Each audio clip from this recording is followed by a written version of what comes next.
Bet horse racing on DRF Bets. We'll match your first deposit of $200. Get free expert picks and past performances, plus weekly cash back. All from DailyRacingForm, the most trusted name in horse racing. The third and final graded stake race on Saturday at Santa Anita is the Grade 1 American Pharoah. 2-year-old colts going a mile and 1/16. It's a win and you're in for the Breeders' Cup Juvenile. And the early favorite for the Breeders' Cup Juvenile happens to be in the American Pharoah field. We talked earlier about how weak the 2-year-old fillies seem to be this summer in Southern California. The same is not true for the colts. This looks like a very strong group. At least they're very fast. A couple of quick tidbits before we start talking about the race. Maidens have won this race 3 times since 2010. Jaycito, Powerbreaker, and Bondholder in 2010, 12, and 13 were maidens going into the American Pharoah, and they won the race. I bring it up because there are a couple of maidens in this year's field, including my top selection. Trainer Bob Baffert has won this race 10 times. 9 of them were stretching out for the first time. I say that because Baffert has a couple of stretch outs in this field. In fact, he has 4 of the 8 starters in this field. Okay, as far as the likely favorite, his name is Cave Rock, and he is currently listed as the 5-2 favorite for the Breeders' Cup Juvenile. On DailyRacingForm's preliminary line, those Friday races are done by David Aragon, and he tabs Cave Rock as the 5-2 early favorite for the Breeders' Cup Juvenile, November 4th at Keeneland. I don't think he's the most probable winner of the American Pharoah. Let's go ahead and take a look at the field of 8. There are 4 Baffert trainees in the field. Gandolfini was supplemented for $6,000. Cave Rock is likely to start favored for reasons we'll talk about in just a minute. National Treasure won his career debut for Baffert. He's taking blinkers off, stretching out. And then finally, Hijazi, the $3.5 million 2-year-old who has yet to cross the wire first.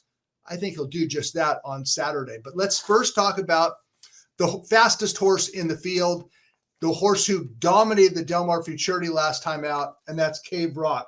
Cave Rock was 6-5 when he won his debut August 13th at Del Mar, and he came back 1 month later. And let's take a look at the stretch run of the Del Mar Futurity.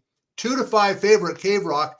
Right about here, it looks like having a meltdown on his outside is going to make Cave Rock run, but there he switches leads, and from here, it's just a matter of how far. And how far was quite a ways, more than 5 lengths. Cave Rock, he earned a 101 Beyer speed figure first time out.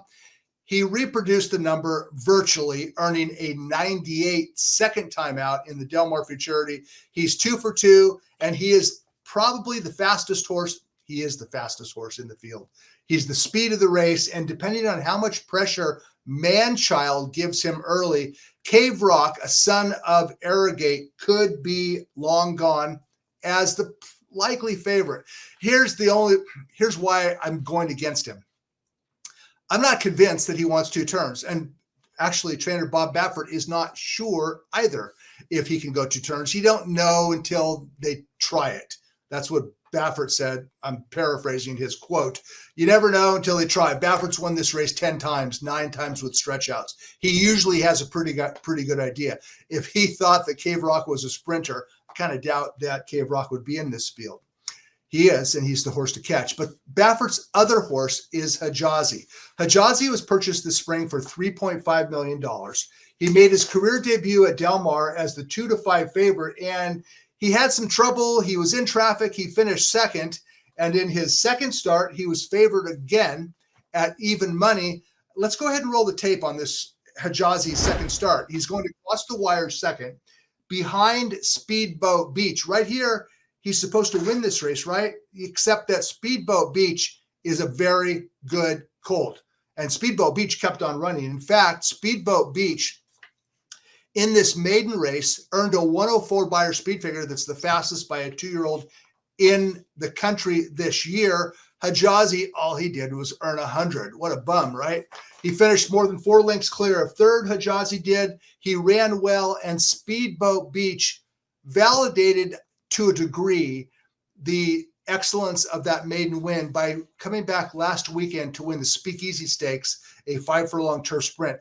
I didn't think that Speedboat Beach was all that impressive in his turf victory, stakes victory last week, but he did win the race, and it was his first time ever on grass. So the fact that he only won by a relatively small margin, I'm not going to hold that against him. I'm only going to say this. Speedboat Beach was not as impressive second time out as he was in his career debut. Back to Hijazi. Runner-up twice, trouble in his debut, ran fast second time out. He wants 2 turns. He's a son of Bernardini. He's been crying for two turns. I watched him work last Saturday morning early, 6:30, and he worked super in company with another Baffert-trained 2-year-old. Hijazi with 2 sprints under his belt, tactical speed. He should get a great trip sitting second or third behind stablemate Cave Rock. And from the quarter pole home, it's going to be who really wants to get a mile and 1/16. Of those 2 horses, I think that Hijazi is the more likely of the 2 to get the trip.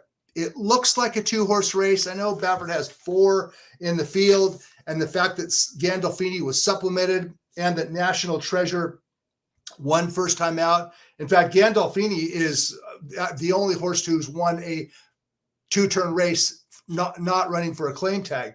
Gandolfini won going a mile first time out at Los Alamitos on September 17th.